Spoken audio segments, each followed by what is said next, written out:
yeah, yeah, yeah, yeah. Assalamualaikum warahmatullahi wabarakatuh. Waalaikumsalam warahmatullahi wabarakatuh. Sebelumnya saya mengucapkan terima kasih dulu buat teman-teman semua yang udah meluangkan waktunya untuk melakukan konseling yang sudah kita sepakati beberapa hari yang lalu. Supaya lebih mengenal lagi, saya memperkenalkan dulu ya. Jadi nama saya di sini Inaya. Di sini asal saya di Bogor. Saya di sini akan berperan sebagai pemimpin kelompok dalam proses konseling kali ini.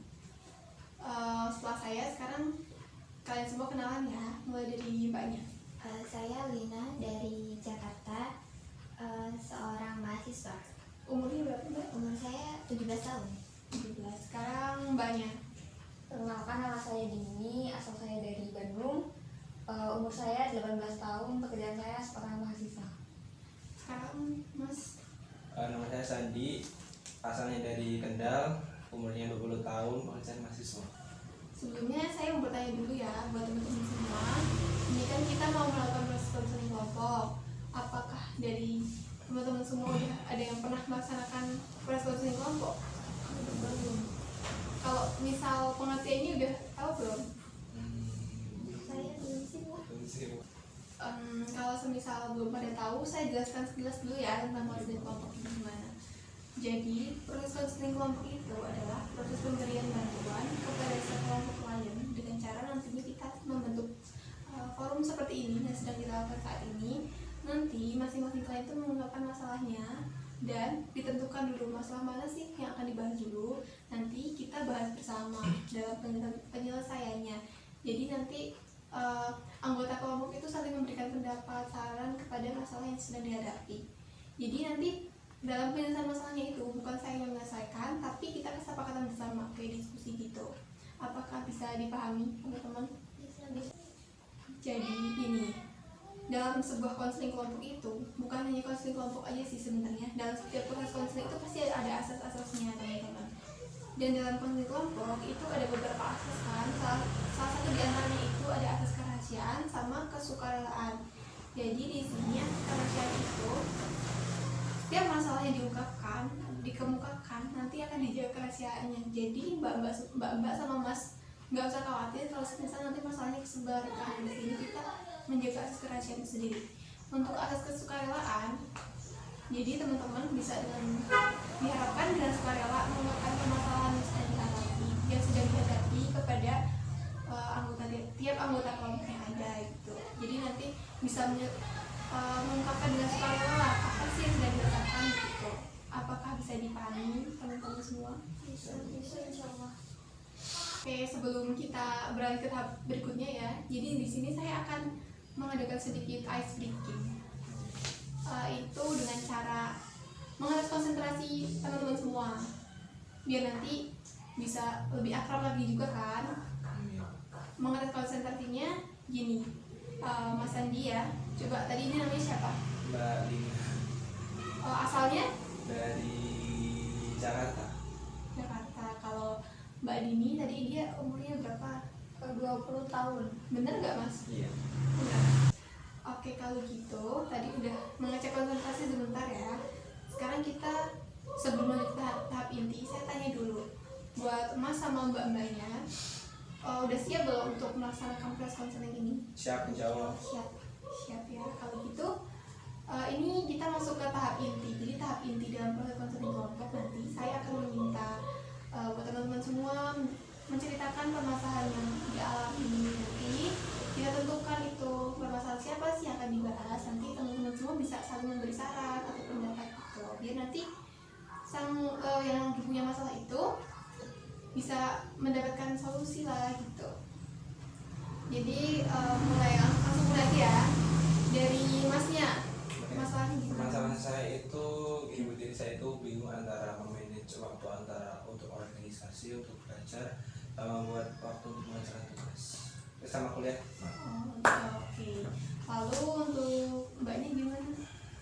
Jadi kan gini, saat ini saya sebagai mahasiswa jurusan komunikasi dan penyiaran Islam di Universitas Semarang.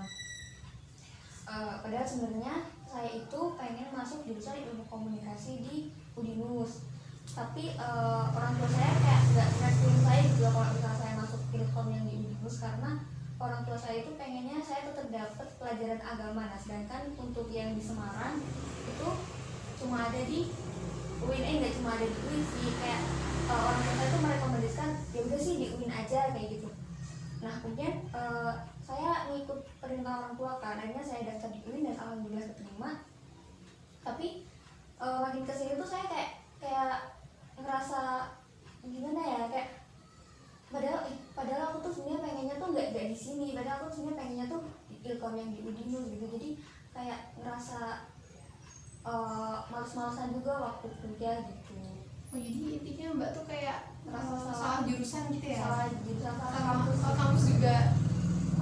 Oke, masnya udah, mbaknya udah, sekarang mbak Lina yang terakhir, coba mbak gimana? Iya, permasalahan saya itu gini mbak, saya itu sebenarnya itu pengen kerja, tapi disuruh orang tua saya kuliah. Saya bingung harus gimana, harus nurut orang tua apa saya tetap dengan prinsip saya sendiri.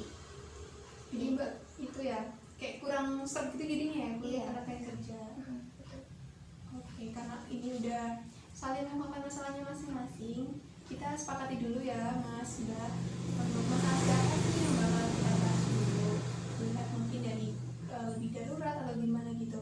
Menurut mas Sandi, masalah siapa dulu yang mau dibahas? Kalau menurut saya ya dari 3 masalah tadi itu, menurut saya itu permasalahan dari Mbak Lina yang lebih utama didahulukan untuk diselesaikan, karena ya menurut saya itu masalah dari saya atau Mbak Dini itu masih dalam lingkup kuliah mahasiswa. Antara tadi saya permasalahan dengan organisasi, membagi waktu, terus Mbak Dini itu masih salah jurusan, itu masih kalau diselesaikan itu masih bisa nanti. Tapi kalau Mbak Dini kayaknya udah darurat gitu, soalnya udah berkaitan sama orang tua gitu. Kita juga sebagai manusia kan juga harus berbakti kepada orang, jadi harus didahulukan sebuah permasalahan yang lebih kepada orang tua sih, menurut saya sih mungkin gitu ya Bu. Kalau menurut mas Sandi, mbak Lina dulu. Kalau menurut mbak Dini gimana? Saya setuju sama pendapatnya Mas Andi sih mbak. Oke, kalau gitu mbak Lina gimana ya? Kalau mbak Lina dulu yang jelas gak apa-apa ya. Kalau gitu sekarang mbak bisa ceritakan permasalahannya lebih spesifik lagi, biar kita bisa paham juga gimana permasalahannya. Ya jadi gini, Bu, permasalahan saya kan dari dulu tuh, dari zaman SMA dulu saya pengen banget setelah lulus saya lanjut bekerja, tapi di sini orang tua saya itu kayak menyuruh buat kuliah, buat masa saya buat kuliah. Nah sekarang saya itu sudah masuk kuliah, tapi itu agak kepaksa karena keinginan orang tua saya, karena saya melihat teman-teman saya itu udah pada sukses dengan bisnis mereka sendiri. Nah, saya tuh pengen seperti itu, pengen punya usaha atau enggak kerja di mana dulu nanti baru lanjut usaha. Tapi di sini orang tua saya itu selalu bilang buat kuliah aja terus. Tapi kan di sini maksud saya itu baiknya Bu, buat ringanin beban orang tua, buat nanti kebahagiaan orang tua, biar bisa beli apa-apa sendiri. Bingung di sini mau tetap lanjut kuliah apa dengan prinsip saya sendiri dan kerja seperti itu. Oke, jadi setelah kita dengarkan permasalahan dari mbak Lina, gimana nih pendapat teman-teman semua? Mungkin kita bisa saling memberi saran atau solusi gitu. Dimulai dari mbaknya, coba gimana pendapatnya? Atau masnya dulu, silakan. Boleh Bu. Iya. Oke, untuk dari pendapat saya yang tadi Mbak Lina pengen kuliah, pengen kerja ya, Iya. bukan pengen kuliah. Kalau menurut pendapat saya sih ya bagus saja sih Mbak, kalau Mbak ini tuh pengen kerja dibanding kuliah. Ya sebenarnya bagus tujuannya untuk ya meringankan beban orang tua, tapi dilihat dari sisi orang tua itu juga baik kalau orang tua ini itu peduli kepada masa depan Mbak Lina. Sekarang kita lihat kalau di dunia perusahaan industri atau lapangan pekerjaan lainnya itu lebih mengutamakan yang berpengalaman dan juga itu minimal S1. Jadi S1 itu mungkin tidak diutamakan, bahkan juga S1 pun masih banyak sekarang yang nganggur, apalagi kita udah di tahun 2020 akan menuju tahun 2040 ya, dimana nanti ada era era 4.0 dimana semuanya itu diganti dengan mesin. Nah itu pasti ijazah yang menyambungnya ijazah kayak kita yang punya ijazah SMA itu kayak tidak diutamakan, pasti lebih diutamakan S1, bahkan nggak cuma S1, mungkin bisa diutamakan lagi S2 sampai S3. Dan juga Mbak Lina di sini juga harus bisa bersyukur karena banyak teman-teman, mungkin banyak teman-teman dari Mbak Lina itu punya pengen banget kuliah, tapi itu dia itu nggak bisa karena dia harus mungkin membantu orang tua, dia harus bekerja dulu untuk menafkahi keluarganya gitu. Dan juga untuk keinginan Mbak Lina ingin bekerja itu bagus Mbak, dan sebenarnya bisa diselingi sih sama kuliah Mbak Lina. Mbak Lina bisa kerja part time di beberapa, misalnya di coffee shop atau di kafe atau di lainnya, itu bisa sih disambi walaupun kerjaannya masih sedikit-sedikit gitu. Karena kalau kerjaannya lebih kayak di perusahaan itu seperti yang saya bilang tadi, pasti lebih mengutamakan yang fresh graduate berpengalaman sama S1 gitu sih. Kalau menurut saya sih gitu sih Mbak. Jadi Mbak Lina harus tetap bersyukur, jangan jangan merasa bahwa Mbak Lina itu membebani orang tua gitu. Tapi Mbak Lina harus bersyukur dan berusaha untuk kedepannya supaya lebih baik lagi.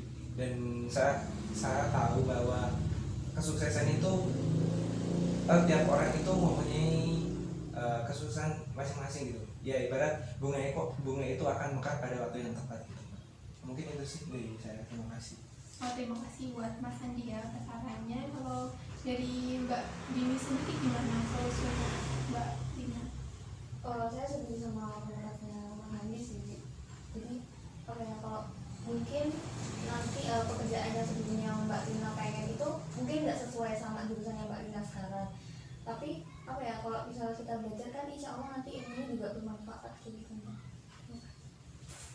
Gimana Mbak Lina atas saran-saran dari teman-teman, pendapatnya Mbak Lina sendiri gimana? Setelah mendengar saran-saran dari teman-teman, saya jadi sadar sih kalau orang tua itu sudah mencoba memberikan yang terbaik buat saya. Terus juga kan kalau pekerjaan itu kan bisa sambil, betul kata Mas Andi, sambil diselingi atau nanti pas waktu ada liburan. Dan saya di sini mencoba kayak langsung kuliah dan mengkontak orang tua saya, mencoba berbakti kepada orang tua saya. Kan nantinya kalau sudah lulus pasti akan mendapatkan pekerjaan yang lebih baik lagi. Jadi intinya sekarang Mbak Lina udah sedikit merasa lega gitu ya Mbak? Sudah. Alhamdulillah. Jadi setelah kita tadi mendengarkan permasalahan dari Mbak Lina dan juga saran-sarannya, Mbak Lina juga alhamdulillah udah merasa sedikit lega, insya Allah udah dapat solusinya juga.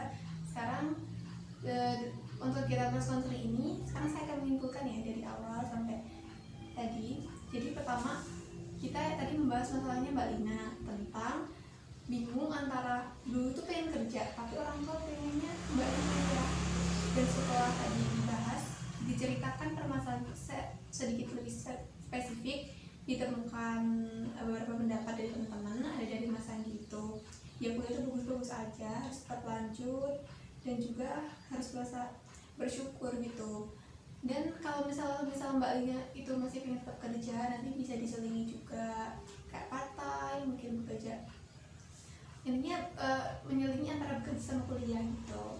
Terus dari saran Mbak Dini tadi setuju sama Masnya, harus tetap belajar juga karena kan mungkin nanti dengan Mbaknya belajar terus kan ya, ilmunya kan juga lebih bermanfaat, nanti insya Allah bisa dapat pekerjaan yang lebih bagus lagi, lebih baik lagi.